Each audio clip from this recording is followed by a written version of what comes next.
Hi, എല്ലാവർക്കും സുഖമല്ലേ? അപ്പം ഞാൻ ഇന്ന് നല്ലൊരു ടോപ്പിക്കുമായിട്ടാണ് വന്നിരിക്കുന്നത്, ഫാറ്റ് ലോസും വെയിറ്റ് ലോസും. അപ്പോൾ എന്താണ് വെയിറ്റ് ലോസ്, എന്താണ് ഫാറ്റ് ലോസ്, അതിന് ഡിഫറൻസ് ഒക്കെയാണ് ഇന്ന് പറയാൻ പോകുന്നത്. അപ്പോൾ വെയിറ്റ് ലോസ് എന്ന് പറയുമ്പോൾ നമ്മുടെ ഓവറോൾ ബോഡിയിൽ നിന്ന് വെയിറ്റ് കുറയുന്നത്, അതിൽ മസിൽ മാസ് ഉൾപ്പെടും, വാട്ടർ വെയിറ്റ് ഉൾപ്പെടും, കുറച്ച് ഫാറ്റ് ഉൾപ്പെടും, ഇതെല്ലാം ചേർന്ന് കുറയുന്നതിനാണ് വെയിറ്റ് ലോസ് എന്ന് പറയുന്നത്. ഫാറ്റ് ലോസ് പറയുമ്പോൾ നമ്മുടെ സ്പെസിഫിക് ആയിട്ട് ഫാറ്റ്, വിസറൽ ഫാറ്റ് ഉൾപ്പെടെയുള്ള ഫാറ്റ് കുറയുന്നതിനാണ് ഫാറ്റ് ലോസ് എന്ന് പറയുന്നത്.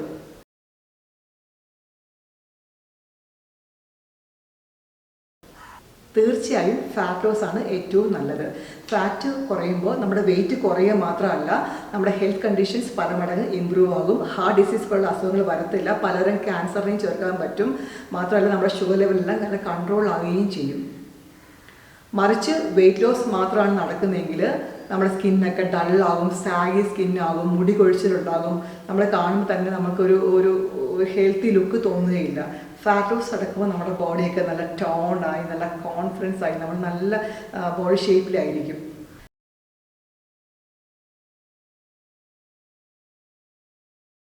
ഞാൻ പറയാൻ പോകുന്ന ഈ ടിപ്സ് ഫോളോ ചെയ്യുവാണെങ്കിൽ നിങ്ങൾക്ക് എളുപ്പം തന്നെ ഫാറ്റ് ലോസ് നടക്കും. അതിൽ ഒന്നാമത്തെ ടിപ്പ്, ലിഫ്റ്റ് വെയിറ്റ്, അതായത് ഡംബൽസ് യൂസ് ചെയ്തുള്ള എക്സസൈസ് ചെയ്യുക. അങ്ങനെ എക്സസൈസ് ചെയ്യുമ്പോൾ നമ്മുടെ മസിൽ മാസ് ഒക്കെ ഇൻക്രീസ് ചെയ്ത് എളുപ്പം തന്നെ ഫാറ്റ് ലോസ് നടക്കും. മാത്രമല്ല നമ്മളിങ്ങനെ വെയിറ്റ് എടുക്കുമ്പോൾ ഡേ മുഴുവൻ നമ്മുടെ കാലറി ബേൺ ആയിക്കൊണ്ടാണ് ഇരിക്കുന്നത്. രണ്ടാമത്തെ പോയിന്റ്, കീപ് മൂവിങ്. നമ്മൾ രാവിലെ മസ്റ്റായിട്ടും എക്സസൈസ് ചെയ്യണം. എക്സസൈസ് ചെയ്ത് കഴിഞ്ഞാൽ മാത്രം പോരാ, നമ്മൾ 8,000 10,000 സ്റ്റെപ്പെങ്കിലും നടക്കണം. അതുമാത്രമല്ല ഡേ ഫുള്ളും ആക്റ്റീവ് ആയിരിക്കണം. അങ്ങനെ ചെയ്യുമ്പോൾ എളുപ്പം തന്നെ ഫാറ്റ് ലോസ് നടക്കും. ടിപ്പ് നമ്പർ 3, പ്രോസസ്ഡ് ഫുഡ് ഒഴിവാക്കുക. ഒരു രീതിയിലുള്ള പ്രോസസ്ഡ് ഫുഡും കഴിക്കാൻ പാടില്ല. നമ്മൾ ഓൾ ഫുഡ്, പിന്നെ ഗ്രെയിൻസ് ഒക്കെ അങ്ങനെ തന്നെ കുക്ക് ചെയ്ത് കഴിക്കുക. പാക്കറ്റിൽ വരുന്ന ഫുഡൊക്കെ ഒഴിവാക്കുക. അങ്ങനെ ചെയ്യുമ്പോൾ ഫാറ്റ് ലോസ് എളുപ്പം നടക്കും.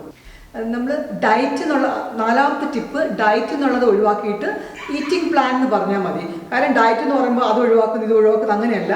നമുക്ക് നമ്മുടെ ബോഡിക്ക് വേണ്ട ആഹാരങ്ങൾ നമ്മൾ മുൻകൂട്ടി തന്നെ തയ്യാറാക്കി പ്ലാൻ ചെയ്ത് അത് നമ്മൾ കഴിക്കുക, അങ്ങനെയാണ് വേണ്ടത്. ഡയറ്റ് എന്ന് പറഞ്ഞാൽ അത് ഒഴിവാക്കുന്നു ഇത് ഒഴിവാക്കുന്നു, അപ്പോൾ നമുക്ക് സ്ട്രെസ്സ് കൂടുകയാണ് ചെയ്യുന്നത്.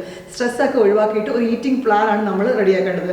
അത് നമ്മൾ ഡയറ്റിൽ നിന്ന് പ്രോസസ് ഫുഡ് ഒഴിവാക്കി, അങ്ങനെ വൈറ്റ് ബ്രെഡ്, വൈറ്റ് ഷുഗർ, അങ്ങനത്തെ പ്രോസസ് ചെയ്ത സാധനങ്ങളൊക്കെ ഒഴിവാക്കി നമ്മൾ ഇനി ചെയ്യാൻ പോകുന്നത്, ഇന്ന് നമ്മൾ ചെയ്യേണ്ടത് ഒരു ഈറ്റിംഗ് പ്ലാൻ തയ്യാറാക്കണം. അതിന് ഡയറ്റ് ഒന്നും വിളിക്കുകയേ വേണ്ട. നമുക്ക് കഴിക്കാൻ പറ്റുന്ന ആഹാരങ്ങളൊക്കെ ഇൻക്ലൂഡ് ചെയ്ത് നല്ല ഹെൽത്തി ആയിട്ടുള്ള ഒരു ഡയറ്റ് പ്ലാൻ അല്ല, ഈറ്റിംഗ് പ്ലാന് തയ്യാറാക്കുക.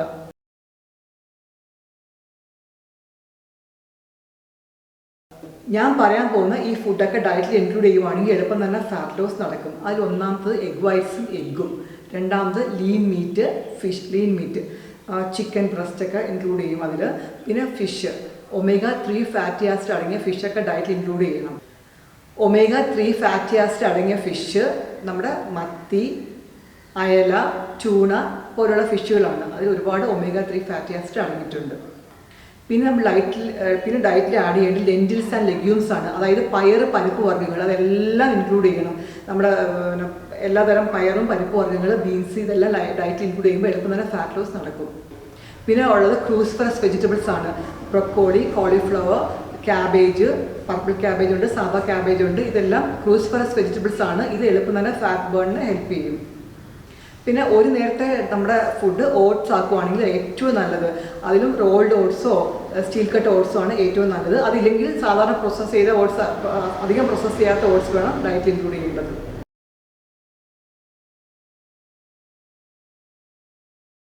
നമുക്ക് ഫാറ്റ് ലോസ് നടക്കുകയും ചെയ്യണം, മസിൽ ഗെയിൻ ചെയ്യുകയും ചെയ്യണം. അങ്ങനെ വേണമെങ്കിൽ നമ്മൾ ചെയ്യേണ്ടത് പ്രോട്ടീൻ റിച്ച് ഡയറ്റ് സ്വീകരിക്കണം. പിന്നെ എക്സസൈസ് നന്നായിട്ട് ചെയ്യണം. പ്രോട്ടീൻ ഡയറ്റിൽ ആഡ് ചെയ്യുമ്പോൾ നമ്മുടെ മസിൽ ഗ്രോത്തിനും റിപ്പയറിനും അത് ഹെൽപ്പ് ചെയ്യും.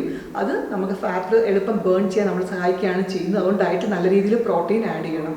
അപ്പോൾ നമുക്ക് ഹെൽത്തി ആയിട്ട് ഫാറ്റ് ലോസ് നടക്കണമെങ്കിൽ ഒരു ദിവസം 1 മണിക്കൂർ എക്സസൈസ് ചെയ്യണം. അതിൽ അരമണിക്കൂർ കാർഡിയോയും അരമണിക്കൂർ സ്ട്രെങ്ത് ട്രെയിനിങ്ങും ആയിരിക്കണം. അതായത് ഡംബൽസ് യൂസ് ചെയ്തുള്ള വർക്കൗട്ടും ആയിരിക്കണം.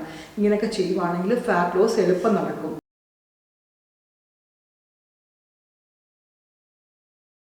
എപ്പോഴാണ് ഫാറ്റ് ബേണിംഗ് സ്റ്റാർട്ട് ചെയ്യുന്നത്? നമ്മൾ ഒരു 12 മണിക്കൂർ ഫാസ്റ്റിംഗിൽ ഇരിക്കുമ്പോഴാണ് ഫാറ്റ് ബേണിംഗ് സ്റ്റാർട്ട് ചെയ്യുന്നത്.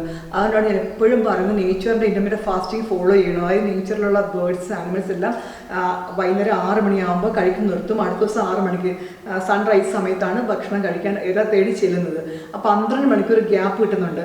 അപ്പോൾ നമ്മളും ഫാറ്റ് ലോസ് ആഗ്രഹിക്കുന്നവരല്ലേ? അപ്പോൾ നമ്മളും ഒരു ഇൻ്റർമീഡിയറ്റ് ഫാസ്റ്റിംഗ് 12 മണിക്കൂർ ഇൻ്റർമീഡിയറ്റ് ഫാസ്റ്റിംഗ് എങ്കിലും ഫോളോ ചെയ്യണം. അങ്ങനെ ചെയ്യുവാണെങ്കിൽ ഫാറ്റ് ലോസ് എളുപ്പത്തിൽ നടക്കും. അപ്പം നിങ്ങൾക്ക് എല്ലാവർക്കും ഈ വീഡിയോ യൂസ്ഫുൾ ആയെന്ന് ഞാൻ കരുതുന്നു. ഇതേപോലെ നല്ല ടോപ്പിക്കുമായിട്ട് ഞാൻ വീണ്ടും വരാം. അതുവരേക്കും ബൈ.